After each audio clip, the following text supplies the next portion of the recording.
ఉంటుంది అన్నమాట. అది కూడా చాలా ఇంపార్టెంట్. వేరియస్ ఫ్యాక్టర్స్ ఉంటాయి. అండ్ చివరిగా సార్, ఇప్పుడు ఆల్రెడీ 27th నుంచి అదనపు ఈ 25% కూడా అమల్లోకి పోయి డ్రాఫ్ట్ కూడా ఏదో విడుదల చేసినట్టున్నారు. వెనక్కి ఏం తగ్గేటట్టు కనిపించట్లేదు. How it will impact? ఏం ఇంపాక్ట్ మనక వాళ్ళకి? ఎందుకంటే ఇంపాక్ట్ మనకే మన దగ్గర నుంచి 3-4 సెక్టర్స్ ఉన్నాయి. ఒకటి gems and jewellery, small time manufacturing, కార్ల పార్ట్స్ అది ఉంటుంది. ఇంకోటి మన drugs and pharmaceutical exempted, IT exempted. So మనకున్న సెక్టర్స్లో ఇది 2-3 పెద్ద సెక్టర్. ఫార్మస్యూటికల్స్ ఇంపాక్ట్ లేకుంటే మనకు పెద్ద రిలీఫ్ అది. ఓకే, అమెరికన్స్కి దీనికన్నా 10 సార్లు డబ్బులు పెట్టి మందులు కొనాల్సి వస్తుంది. అది వాళ్ళకు కూడా తెలుసు చాలా మటుకు. ట్రంప్ ఇప్పుడు ఎవరో అంటున్నారు, న్యూస్ చూసాను ట్విట్టర్లో, 5 సార్లు మోదీ గారిని ట్రై చేశారు, మోదీ గారు ఫోన్ ఎత్తలేదని చెప్పి. అది maybe it is not a correct news. కానీ ఒక గవర్నమెంట్ ఆఫ్ ఇండియా కూడా చాలా క్లియర్. ఎందుకంటే మనం ఎందుకు అగ్రీ చేయట్లేదు ఈ ట్రేడ్ డీల్? 2 ఫ్యాక్టర్స్ ఉన్నాయి మనకు మెయిన్గా. ఒకటి, మన ఎంఎస్ఎంఈని కాపాడుకోవాలి. మనం యూఎస్ వాళ్ళ పార్ట్స్ తెచ్చి ఇక్కడ భారతదేశంలో పడేస్తే మన లోకల్ ఎంఎస్ఎంఈ సెక్టర్, చిన్న ఫిరోజ్గూడ లాంటి ప్లేస్లో, బాల్నగర్ లాంటి ప్లేస్లో, పటాన్ చెరువు లాంటి ప్లేస్లో, జీడిమెట్ల లాంటి ప్లేస్లో, చిన్న మన చెర్లపల్లి వైపు చిన్న యూనిట్స్ ఉంటాయి. 5 మంది నుంచి 500 మంది పనిచేసే ఎంఎస్ఎంఈ సెక్టర్ ఉంటుంది. అది మొత్తం ధ్వంసం అయిపోతుంది ఒకటేసారి. మన యూఎస్ డంపింగ్ మనం అలౌ చేయము. మన చైనా మీద మనం ఎట్లా ఎక్స్ట్రా సెస్ పెట్టామో ఇక్కడ కూడా పెట్టాల్సి వస్తుంది. మనకు కావాల్సి ప్రొటెక్ట్ చేయాలి మన లోకల్ ఇండస్ట్రీ. రెండోది ఫార్మింగ్, చాలా ఇంపార్టెంట్. ఫార్మింగ్ సెక్టర్లో వాళ్ళు జెనెటిక్లీ మాడిఫైడ్ క్రాప్స్ పంపిస్తూ అంటున్నారు. మనకి జెనెటిక్లీ మాడిఫైడ్ మన విత్తనాలు ఇక్కడ వస్తే, మనం దీనికన్నా ముందు మాన్సాంటో లాంటి కంపెనీని తీసుకొచ్చినప్పుడు మొత్తం ధ్వంసం అయిపోయింది మన అగ్రికల్చర్ సెక్టర్. మనకి ట్రెడిషనల్ సీడ్ వచ్చి మన విత్తనాలు వాడుకుంటాం మనం ఇక్కడ. అదే నడవాలి. మీరు అక్కడి నుంచి తీసుకొచ్చి ఇక్కడ పడేస్తే మీరు 3-4 సంవత్సరాల్లో మన లోకల్ ఫార్మింగ్ మొత్తం దెబ్బతింటాం. అది ఏ పరిస్థితుల్లో అంగీకరించామని చెప్పి మోదీ గారు చాలా క్లియర్గా చెప్పారు. మేము మా ఫార్మర్స్ని అడ్డుకుంటాం, మేము ఎంఎస్ఎంఈని చూసుకుంటాం మా వాళ్ళు. ఇది 2 సెక్టర్స్ చాలా ఇంపార్టెంట్ మనకి. ఇది 2 మనం చూసుకుంటే చాలు. దాని తర్వాత మనకి మిగతా దాంట్లో పెద్ద ప్రాబ్లం ఏం లేదు. కానీ అమెరికా దీని మీద ఇన్సిస్ట్ చేస్తున్నారు.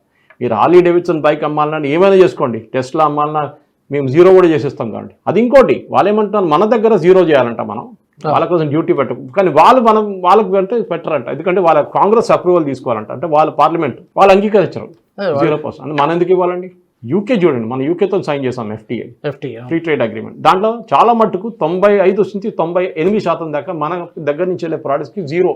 వాళ్ళకు కూడా అట్లనే ఇచ్చాం మనం. కానీ చాలా మట్టుకు మన వైపు నుంచి ఇంకా వాళ్ళకి డిసడ్వాంటేజ్గా ఉంది యూకేకి. కానీ వాళ్ళు మళ్ళీ కూడా సైన్ చేస్తారు, ఇండియా చాలా పెద్ద మార్కెట్ కదా అని చెప్పేసి. అంత పెద్ద మార్కెట్ వాళ్ళకి ఎక్కడ దొరకదు. చైనాలో వాళ్ళకి ఎంట్రీ లేదు. సో మన దగ్గర ఉంటుంది పెద్ద మార్కెట్. కార్లు ఉండొచ్చు, విస్కీ ఉండొచ్చు, ఏదైనా ఉండొచ్చు, వైన్లు కూడా ఉండొచ్చు, ఏదైనా. సో దే బిగ్ మార్కెట్ భారతదేశం ఉన్నప్పుడు డెఫినెట్గా ఇప్పుడు ఈయూతో సైన్ చేయబోతున్నాం. ఈయూతో సైన్ చేసిన తర్వాత మిగతా ఆస్ట్రేలియా ఉంది, దాని తర్వాత ఆఫ్రికా ఉంది.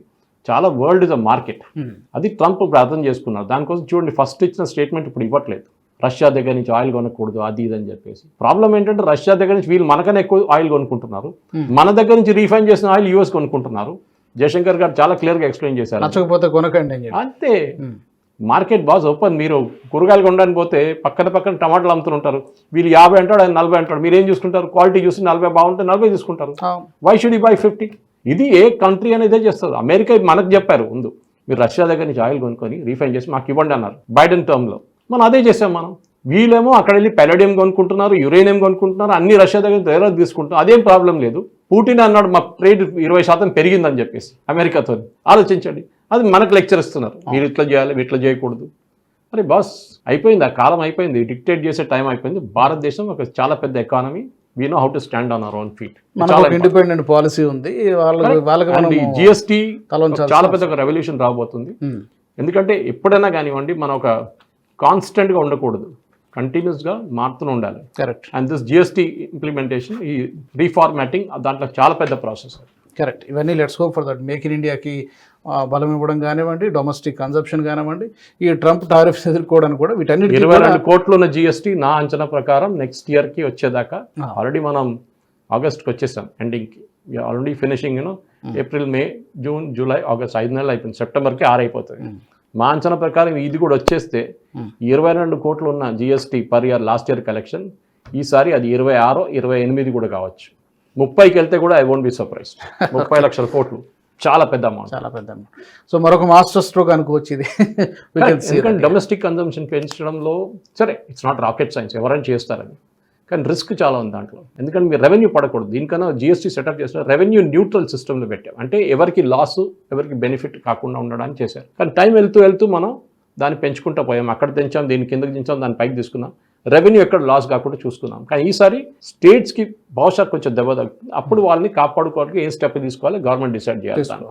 ఏదైనా ఎక్స్ట్రా స్టిమ్యులస్ ఇవ్వాలన్నా, ఎక్స్ట్రా ఫండింగ్ ఇవ్వాలన్నా, జిఎస్టీ స్టార్ట్ చేసినప్పుడు ఇచ్చారు 3 సంవత్సరాలు జిఎస్టీ గ్యాప్ ఎంత వచ్చింది మీద, ఆ గ్యాప్ సెంట్రల్ గవర్నమెంట్ ఫిల్అప్ చేసింది. బహుశా చేస్తారేమో ఈసారి కూడా, తెలియదు మనకి, చూడాల్సింది.